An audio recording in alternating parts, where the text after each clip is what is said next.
Good evening and welcome to Chasing the Facts. I'm your host, Sam Chase, and we have a special treat tonight. Our guest is Maria Santos, who is on the Chelmsford School Committee and has second term? Second term. Yes, time flies when you're having fun, doesn't it? Yeah. And Maria's done very, very well on the school committee, but we have Maria here this evening because her day job is immigration attorney. So, Maria, why don't you introduce yourself to the audience, tell us a little bit about yourself and your background and your law firm, and then we'll get into the discussion. Thank you. Thank you for having me, Sam. It's always a pleasure to talk to you about immigration. Thank you. I'm an attorney. I work in Westford, Mass. at a firm called Alford & Santos. I've been there since 1996. And in the first few years that I was there, I was transitioning from doing real estate law to immigration. But for the past 25 years or so, I've done almost always exclusively immigration law. A lot of my practice involves employment-based immigration, and about 20–25% these days of family-based immigration. But immigration has many other facets, including refugee, asylum, immigration court proceedings, and so on. So it's a very big area of law. So we all have opinions on it, but based on what you just said, I just realized I don't know anything about it, which is why you're here. Things that may appear obvious, you know, on the surface.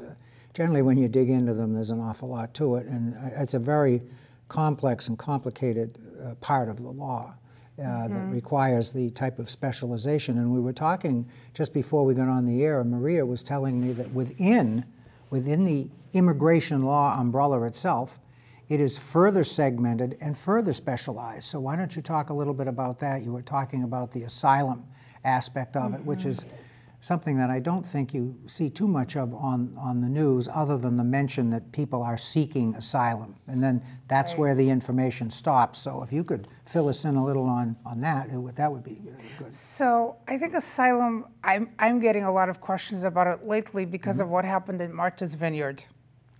Yes, so okay, good starting point. That's become something in Massachusetts that brought up asylum quite a bit. So we're not a border state. Because we're not a border state, we don't supposedly see the impact of folks who are crossing the border as much as maybe Arizona would do, Texas, California in some parts, New Mexico, and so on. And I believe Governor DeSantis was trying to make a point by sending some folks up to Martha's Vineyard. And as my partner said to me, but look how well the folks at Martha's Vineyard responded, which is really true. They were treated extremely well by the community of Martha's Vineyard. Now, they were Venezuelans who, they weren't the usual folks, names of countries that we are hearing about crossing the border, such as El Salvador, Honduras, maybe Mexico, coming over into the United States. These were folks from Venezuela. All of them were Venezuelans? All of them. Okay. Now, another group that we saw right before Venezuela trying to cross through the border and coming to the United States were the Ukrainians. Who were being displaced by what's happening in Ukraine. And so both of these groups, I think, have raised the question more and more. Why come in through the border of Mexico into the United States? Well, essentially, because they don't have any other way of entering that would be immediately available to them. And they're in a huge hardship in facing great problems in their country. Well, certainly the Ukrainians it should be obvious to anybody who's paid any attention at all to the news, these people are refugees. Right. Okay, so I'm going to guess, you tell me if I'm right or wrong. Ukrainians come first into Mexico or Venezuela or wherever they go because apparently it's easier for them to get into there. They know that they can walk across the border and get into the United States. Is that a fair summary of why they would take that route as opposed to a more direct route? So they're coming into Mexico, flying in, Yes. and not crossing, the jungles of some country in order to get to that border like the Venezuelans would, and knowing that they're going to be able to come in. Why? Because, and I know several Ukrainians in our area who had contacted me, how can we possibly get our relatives to come here and be here while this is going on? We can take care of them, we can deal with things, but we need to get them in. One of them, I'll give an example, had a tourist visa. One of these folks who's in the Ukraine, now in Poland, because they've left the Ukraine and gone to Poland, and wanted to come in. But that person who had the visitor visa, who maybe just could get into a flight, come to the United States and be here temporarily, visiting, also had a father who did not have a visitor visa, had daughter, had other relatives who didn't want to leave behind. How do we get them a visitor visa? Impossible. Now we're scheduling at consulates like in Germany and in other countries to try to get these folks to get a temporary visa to enter the United States. It got to be such a big problem that the United States created, the USCIS created the Relief for Ukrainian program, where a U.S. person could sponsor, or a bunch of entities got together, nonprofits, and sponsored financially these individuals to come into the United States temporarily, and humanitarian parole was granted to them by an email, essentially. Amazing. To take that email, go get a flight ticket into the United States and come in. So they came in, okay, and they're with their relatives.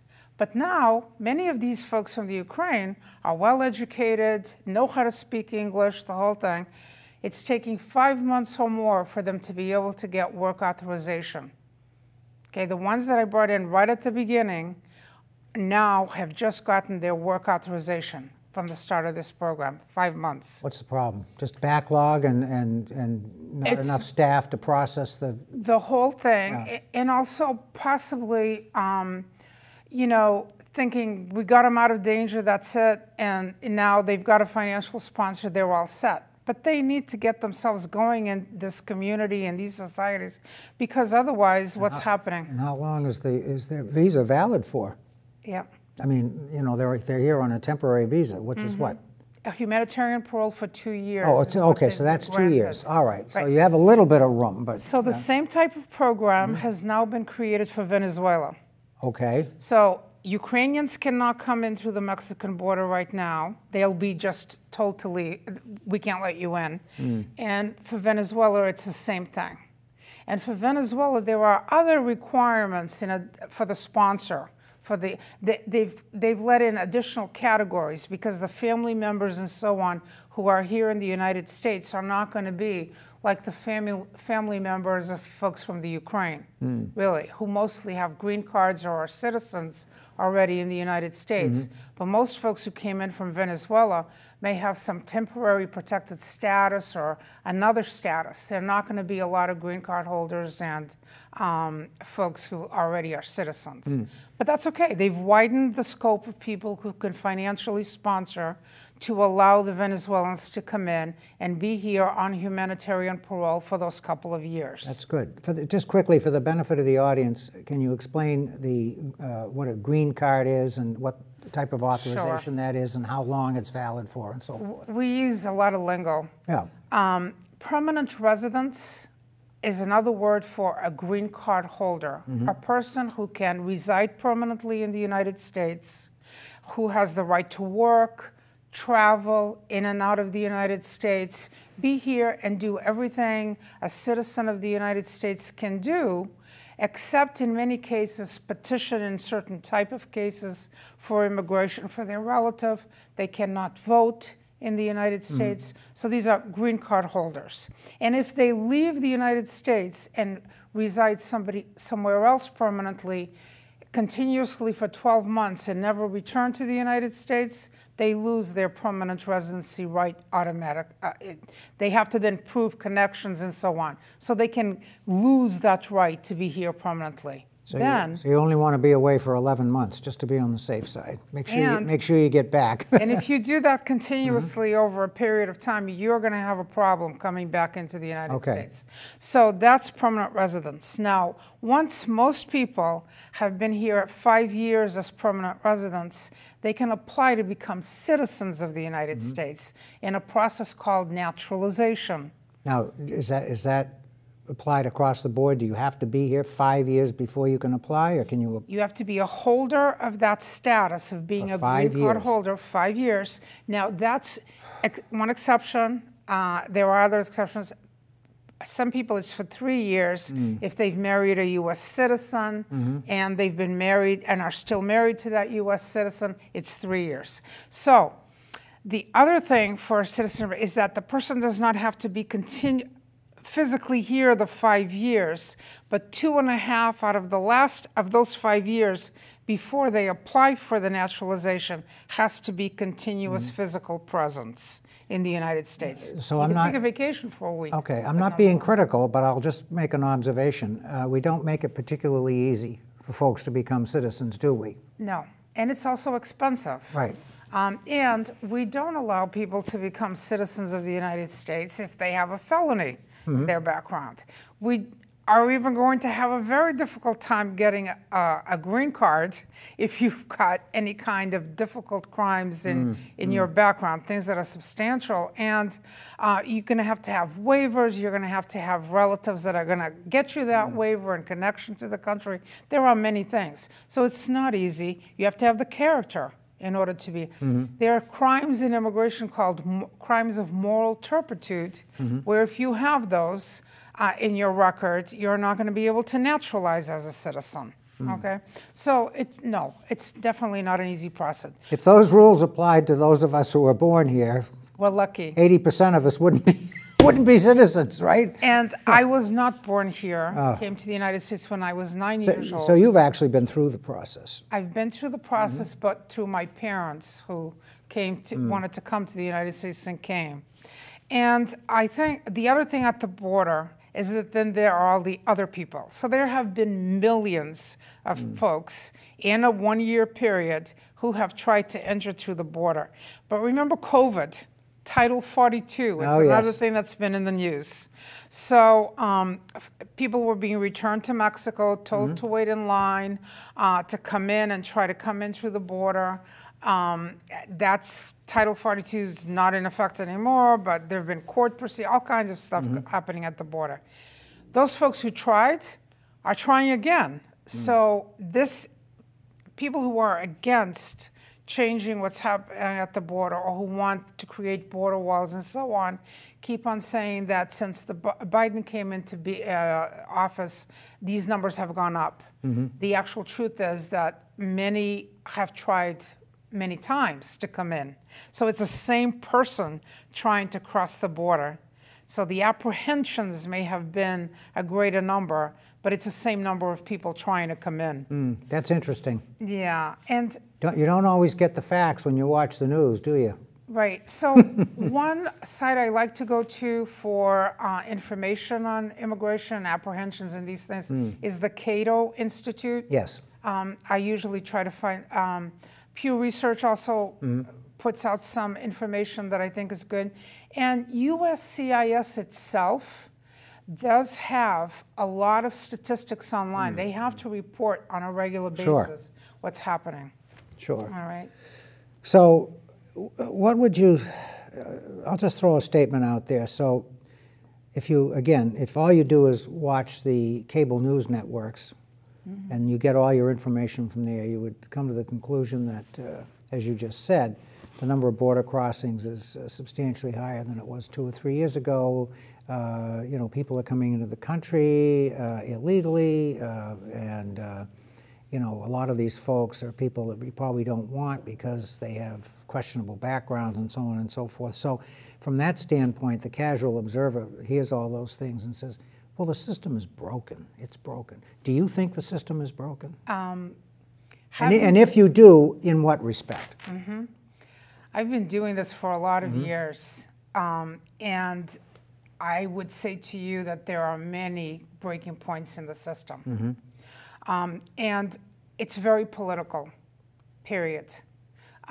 Immigration is used as a political ploy by both sides. I'm glad you said that, because I've felt that way for a long time. Yeah. And one of the benefits of being old is you go through things and you remember them. I remember when George Bush, #2, was president, and he tried to get the thing resolved. Now, you might agree or disagree with what he tried to do, but as I recall, he put what I felt was a reasonable proposal before Congress, and the sticking point with folks seemed to be that one of the provisions of what he tried to do was folks that were here illegally and had been here for some time, he laid out, for lack of a better term, a path forward to citizenship. And that seemed to be the political football. And it wasn't just Republicans, Bush was a Republican, but it wasn't just Republicans that were objecting to that. It just seemed that members of Congress, it seemed like they weren't serious. And then at that point, I came to the conclusion that you just said. These guys don't want to solve the problem because it's too much political fodder for them. They can use this as a political tool. And what an indictment that is. We're talking about human beings here. Human beings. Who, many of them, I mean, if they were happy where they were, they would stay, right? There's a reason they're coming here. And I don't think it's even just a I'll get off my soapbox. I think you're right, but should a country have an immigration policy that says, okay, if you're unhappy in your country, come to ours? I don't think so. Should not. No. Right. There has to be some reasonable control. I mean, agreed. I don't know anybody who really, if they thought about it, says no borders, everybody can just walk in. No, that's unreasonable, and no country does that. Okay. I agree with you 100%. So, but we have to set up those boundaries. Exactly. And other countries around the world have already revisited comprehensively their immigration policy. And when I say comprehensively, looked at the entire thing and said, okay, maybe in the 1950s, a quota system worked, where we're going to allow these number of people to come in under this category of the family-based provisions. And we're going to say that your spouse and your parents are both your immediate relatives of a U.S. citizen and can come in without entering into that visa quota. But everybody else, including the parent of a green card holder, a permanent resident, their children, and so on, are going to be part of this quota system. So that's family-based. Maybe that worked then, but we've changed a lot in the last 50-plus years. Yes, good. And now we also have employment-based immigration, which I work quite a bit in. We've got backlogs there that are incredible, yet the majority of people who have come into this country temporarily to take up a position never leave the country. Right. We found ways to extend out those temporary visas. We've worked methods in to do it because we needed the workers. We needed their position. So another thought might be, national security is important. Yes. But human beings and their talent and their commitment to a nation are part of our national security. We need to really have, in my opinion, an immigration policy that looks at what does our nation need in terms of the human being, okay? And what rights should those folks have once they've committed themselves to our country and to building their lives in our country and becoming a part of it. And I think things have changed so much that we've piecemealed in some correction points in our policy. And it's become so complex that now we have tie-ups in our agencies and in our immigration court and in our asylum system that are just not, it's going to take a long time to overcome this. And COVID exacerbated the whole thing. Oh, sure. Because the consulates were closed down. Well, there you are. So with the consulates closed down, we have not seen that. You remember during the Trump administration, there was a lot of talk about chain migration. Yes. Chain migration is, okay, now I'm a citizen of the United States. I've naturalized, so I want to bring in my parents. I want to bring in my brother and sister. I want to bring in my son who's married and has a wife and 2 children, and I want to petition for them. They're part of that quota system. So what's going to happen is they're going to have to wait in line to get a visa number to come in. There are millions of people waiting for visa numbers to become available. The Millions of people. Millions. They come in through consulates. The consulates have been closed down. Right now, our visa center in New Hampshire, Portsmouth, New Hampshire, has close to 500,000 cases, fully documented, ready to be sent to an interview at a consulate. It's going to take a few years to catch up. Yes, it is. And those are the ones who already have a visa number available, who are just waiting in line to go to that interview. A huge new number is going to come into that in 2022. Another number will come in 2023. They haven't come into the United States. 60-something%, when you go to those sites, you will see the actual number, 60-something% of people who come in through the family-based immigration are workers in our country. The majority of them are not going to be the CEOs of companies. Right. They're going to come in to do what we called the essential work during COVID and so on. Okay, some of these folks who work in grocery stores, work at shops, who do these types of things, many of them do that, and they haven't come into the United States. That group is missing. We're seeing it missing. And before the show, Maria and I were talking about, you mentioned, walking around town and looking, even in the little shops, you see the signs, help wanted. People can't seem to get, for lack of a better term, entry-level workers, to take on just some of the administrative type tasks that you would do in an environment like that. And so we have a shortage. We have a shortage of people who are available to do those types of jobs. So we have a program right now in immigration called the H-2A and H-2B program. You may have heard of that. There's also H-1B. So H-1B is for specialty occupation. Right. Folks with a bachelor's, blah, blah, blah, who enter into that. I actually administered that program. My last job, before I retired, I did the last 8 years, I was compliance officer, and I was in charge of the HB one. And some of the folks, the qualifications these people had, and we would always try to get them extended if they wanted to. Exactly. Because it was easier to get them extended than approved in the first place. So. Right. So those are the H-1B. That's for specialty workers. H-2A is for agricultural workers. Okay. And H-2B is for seasonal, temporary type of workers. In the past 2 years, the quota for the H-2B program has continuously been extended out because we need those workers. They need them. So you start talking about going to the Cape in the summer and seeing some of those folks working in restaurants and so on. They come under 2 programs, usually H-2B and the J program, which is exchange workers. You go to Maine, you see the same thing. Those folks are working here. I remember being served by somebody from Czechoslovakia who was a J2 during the summer. We had that experience a few years ago when we were down in Disney. They had a lot of the younger people that were in that same category. Yeah. Yep. Well, we were talking about this there. So I think that the thing is that we need to look again at those categories to see.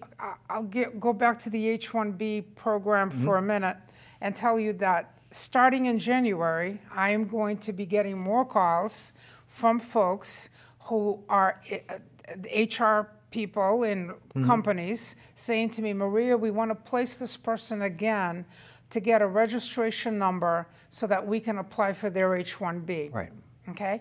They graduated from UMass Lowell. They have a degree in engineering. They've been working with us on their optical practical training, OPT, which you get at the end of a degree completion. And it's coming to an end next year, and we need to get them this H-1 because we really need them to continue to work here. There are going to be about 85,000 available. It's going to run out. It's going to run out day one because over 300,000 applied last year for a registration number. This year, it may even be more. So that cap, that H-1B cap. So there's a quota. Yeah.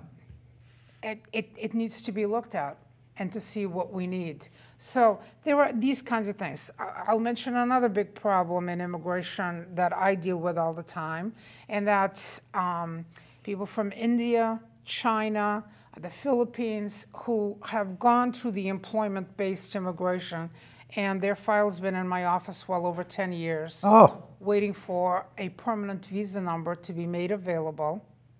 It's not available, so they have to wait all that time. And we have to continuously extend them out in that H-1B program or some other status in order to keep them working in the United States.